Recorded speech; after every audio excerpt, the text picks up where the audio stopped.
Yesus hidup. Selamat Paskah Bapak Ibu Saudara. Mari katakan untuk yang di samping Bapak Ibu, yang di belakang dan di depan Bapak Ibu, sambil jabat tangan katakan selamat Paskah Saudara. Silakan Bapak Ibu.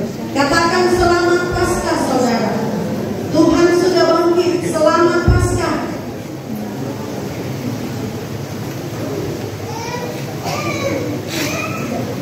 Paskah harus memberi sukacita bagi saya dan Bapak Ibu Saudara. Sebab itu semoga pagi ini semua sudah ada dalam Paskah Yesus Kristus.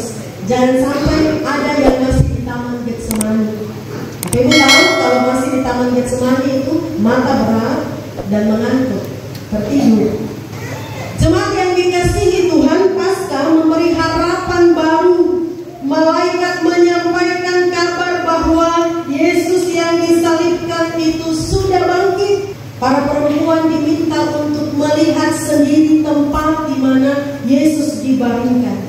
Dan Bapak Ibu Saudara, dalam pembacaan kita ini, kita dapat melihat bahwa kebangkitan Yesus itu membuat kehidupan para perempuan berubah secara total. Sebelumnya dong datang ke kubur dengan hati yang sangat sedih, tapi kemudian mereka pulang dari kubur itu dengan sukacita yang besar. Sebelumnya mereka datang ke kubur itu dengan langkah yang lesu sambil berpikir nanti batu yang berat ini bagaimana. Tetapi sesudahnya mereka pulang dengan berlari cepat-cepat untuk memberitahukan kabar sukacita bagi para murid yang lain. Para perempuan itu benar-benar berjumpa dengan Yesus. Mereka mendengar dengan telinga mereka ucapan salam dari Yesus, salam bagimu. Mereka mendekati, memeluk kaki Yesus dan menyembahnya. Sungguh luar biasa dan suatu pengalaman iman yang istimewa bagi para perempuan. Mereka diteguhkan iman dan keberaniannya oleh Yesus untuk menyampaikan kebenaran, dan kabar sukacita bahwa Yesus sudah bangkit. Para perempuan dan kemudian murid-murid Yesus dan gereja Tuhan adalah saksi-saksi kebenaran. Tema khotbah dari Sinode GKI di Tanah Papua pada perayaan Paskah 1 dari bagian bacaan kita ini Bapak Ibu Saudara adalah dusta dan kebenaran, saksi yang saksi mata. Kalau untuk para perempuan Bapak Ibu Saudara, mereka menjadi saksi kebenaran. Sebaliknya, para imam justru merancang kebohongan, menyebarkan hoax, menerima suap dan memanipulasi kebenaran. Uang membuat para penjaga kubur yang menyaksikan peristiwa gempa bumi, yang menyaksikan peristiwa pada kebangkitan Yesus, mereka tidak berani menceritakan kebenaran yang mereka alami dan yang mereka lihat sendiri. Dari para imam dan prajurit-prajurit, kebenaran kebangkitan Yesus dibungkam dengan sebuah ketidakjujuran. Dan disebutkan di dalam bagian pembacaan kita bahwa cerita itu masih tersebar sampai sekarang di kalangan orang Yahudi. Jadi prajurit-prajurit dari kelompok yang lain ini adalah saksi dusta. Nah, Paskah Yesus Kristus mengajak saya dan Bapak Ibu Saudara sekalian untuk kita menjadi saksi kebenaran, bukan saksi dusta. Ingat Bapak Ibu Saudara-saudara jemaat, Paskah Yesus Kristus yang kita rayakan bukan sekedar perayaan tahunan dengan pawai obor, dengan cari telur Paskah, dengan camping Paskah dan lain sebagainya. Bukan hanya sekedar itu.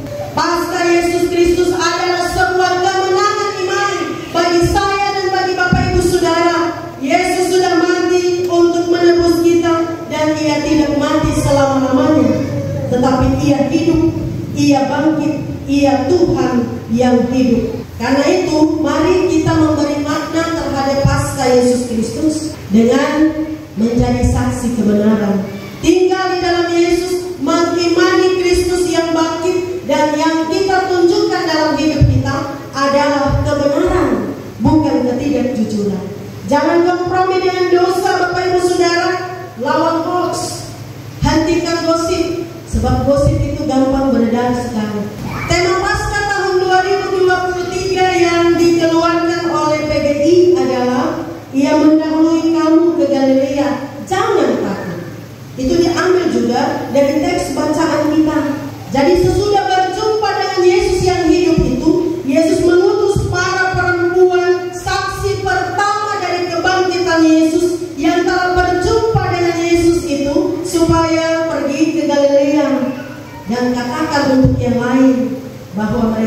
akan melihat Tuhan. Yesus akan berjumpa dengan mereka di Galilea.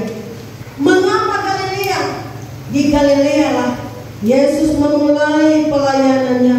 Karena itu Galilea menjadi titik awal di mana Yesus akan melakukan sebuah pembaruan karena kebangkitannya.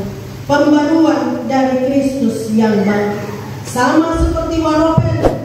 Waropen menjadi titik awal pembaruan kembali GKI di Tanah Papua dalam sidang sinode ke-18 yang sudah berlangsung tahun 2022. Dan sekarang berlangsung semua pembaruan-pembaruan di dalam gereja.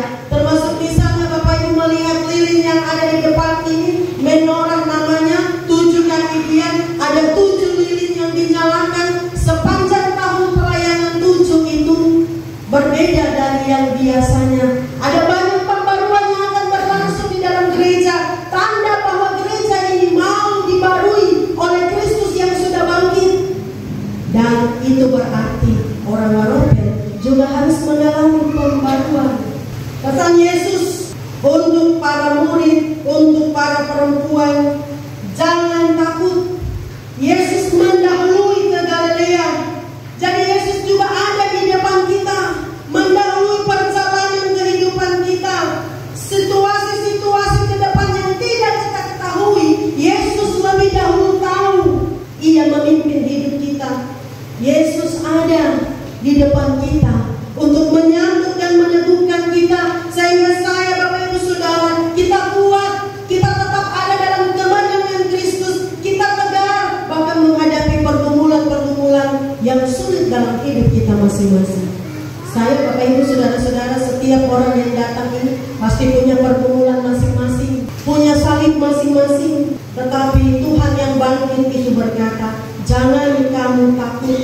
Ketakutan dan kekhawatiran memang sering menghantui kita. Kita takut dengan masa depan yang tidak pasti. Kita takut dengan ancaman kecelakaan yang dapat menimpa. Takut dengan beban-beban situasi ekonomi masa kini. Takut sakit, takut suwangi, takut mati. Semua bentuk ketakutan yang ada di tengah-tengah kita.